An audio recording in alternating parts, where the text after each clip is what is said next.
Olá pessoal, aqui o pastor Lorival e vamos seguindo em nossa reflexão sobre a história da salvação. Após fazermos a introdução ao tema História da Salvação, podemos pensar um pouco sobre vários eventos ao longo do relato bíblico no Antigo Testamento que demonstravam, através da revelação progressiva de Deus, como foi sendo evidenciada a disposição divina em cumprir a promessa feita em Gênesis 3,15 e a sua ação em favor da humanidade. Vemos logo no início, a partir de Enos, descendente de Adão, que a humanidade começou a invocar ao Senhor e, logicamente, seguindo a prática de Abel, sacrificando uma ovelha em homenagem ao Eterno. Essa prática de invocar o nome do Senhor pelos descendentes de Adão foi sendo aperfeiçoada pela linhagem dos chamados filhos de Deus, tendo como exemplo Enoque, que agradou de tal forma ao Criador que o Senhor para si o chamou. Ele foi trasladado, ou seja, foi levado ao segundo estágio da existência humana sem passar pela morte. Enoque foi exemplo do que poderia ter acontecido com o ser humano caso não tivesse pecado.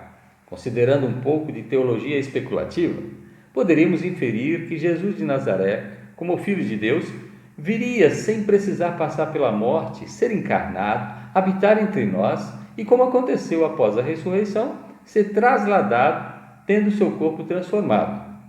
No entanto, o pecado entrou no mundo e ele, Jesus, como representante ideal, cumpriu sua missão. Mas voltemos ao estágio da revelação progressiva do início de nossa reflexão. Após Enoque, outra marca importantíssima na história da salvação aconteceu em Noé. Gênesis capítulo 6, versículo 1 e seguintes mostra sobre a história de Noé e a humanidade. Noé agradou ao Senhor com sua integridade e fé. O mundo, na época de Noé, estava totalmente corrompido. O mal reinava sobre a humanidade decaída. Somente Noé e sua família foram poupados da destruição. O restante da humanidade pereceu porque não deu créditos aos alertas de Noé por mais de 100 anos. Eram rebeldes e por isso receberam as consequências dos seus atos. No relato bíblico, podemos ver a proteção divina tanto para a família de Noé quanto para a preservação da vida animal com os seus representantes, um casal de cada animal, aves e répteis. A humanidade rebelde rejeitou a salvação proporcionada pelo Altíssimo. Preferiram morrer em seus próprios pecados. A arca representava local de salvação. Quem nela entrasse estaria protegido. O Eterno trouxe livramento para Noé e para sua família. No entanto, como ainda não era o estágio final da revelação progressiva, após sair da arca, o homem Noé continuava, juntamente com sua família, sendo pessoas pecadoras, pois o pecado ainda permaneceu neles. Porém, Deus prometeu nunca mais destruir a terra através do dilúvio, colocando o arco-íris como sinal de sua promessa ao ser humano. Seguindo em nossa jornada na história da salvação, chegamos ao relato sobre a vida de Abraão, chamado posteriormente de pai da fé. Abraão, assim como Abel, Enoque, Lameque e Noé, foi um homem que agradou a Deus e foi chamado de amigo de Deus. Sua vida foi exemplar, mesmo sendo pecador e cometendo alguns deslizes. Abraão saiu do meio de sua parentela idólatra e seguiu o exemplo dos seus ancestrais citados acima. Abraão viveu os milagres de Deus em sua vida, ao ponto de sua mulher estéril e já idosa, Sara, ter um filho, Isaque, o herdeiro de Abraão, o filho da promessa.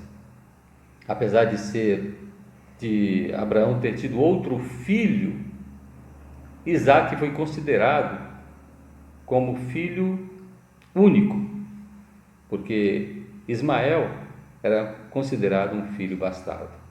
O Senhor, testando a fé de Abraão, pediu que o patriarca sacrificasse seu filho único em homenagem a ele. Abraão decidiu em seu coração cumprir o que Deus havia pedido.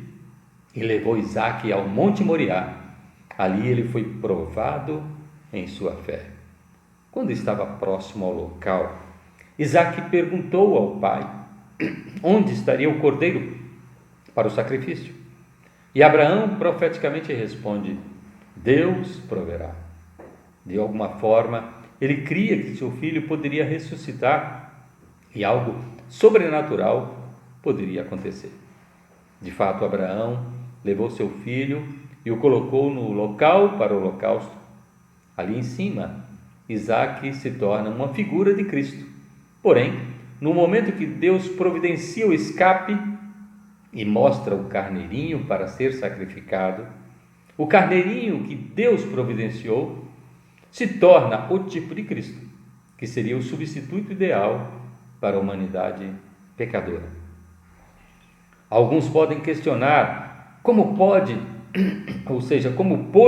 Abraão ter coragem de entregar seu único filho para o sacrifício.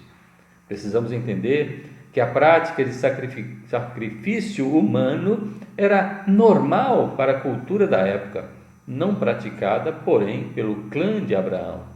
Ele, por obediência a Deus, chegaria ao ponto de sacrificar seu filho, mas o Senhor não permitiu.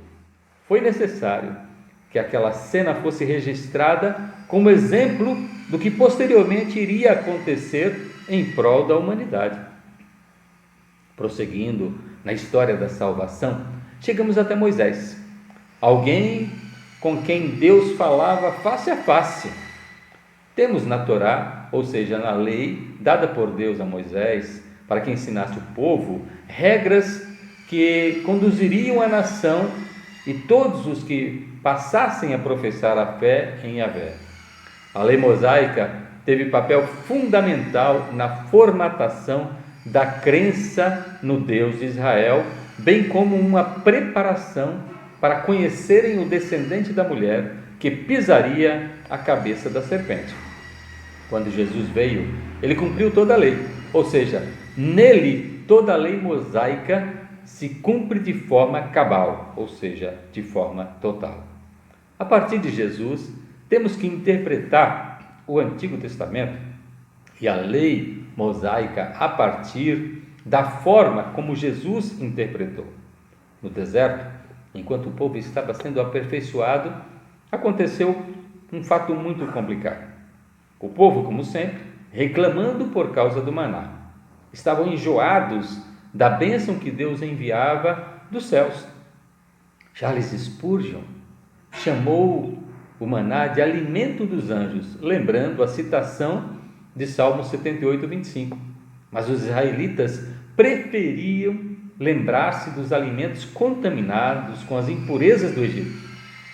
Blasfemavam e praguejavam. O Senhor permitiu que as serpentes venenosas mordessem muitos do povo, e muitos morreram por causa da rebeldia. O povo clamou por socorro, pediu perdão. Então o Senhor orientou Moisés que fizesse uma serpente de bronze. Em Gênesis 21, versículo 1 e seguinte, fala sobre essa história. E que colocasse a serpente em uma haste. Todo aquele que olhasse para a serpente erguida seria curado imediatamente. Assim, os que foram picados, ao olharem para a serpente de metal, eram curados imediatamente. Aqui vemos uma tipologia de Cristo, pois o próprio Senhor Jesus de Nazaré disse em João 3, 13 e 14 o seguinte: assim como Moisés levantou a serpente no deserto, importa que o Filho do Homem seja levantado, para que todo aquele que nele crê não pereça, mas tenha a vida eterna. Infelizmente, o povo israelita, muito tempo depois, transformou algo bom em algo extremamente prejudicial à nação e ao seu relacionamento com Deus. A serpente de bronze foi guardada para que se lembrasse do livramento divino. No entanto, com o tempo, o povo começou a adorar a serpente de metal. No tempo do reinado de Ezequias, o povo ainda prestava culto à serpente. Por isso o rei, que amava muito ao Senhor, destruiu-a e a chamou de Neustã, ou seja, pedaço de bronze.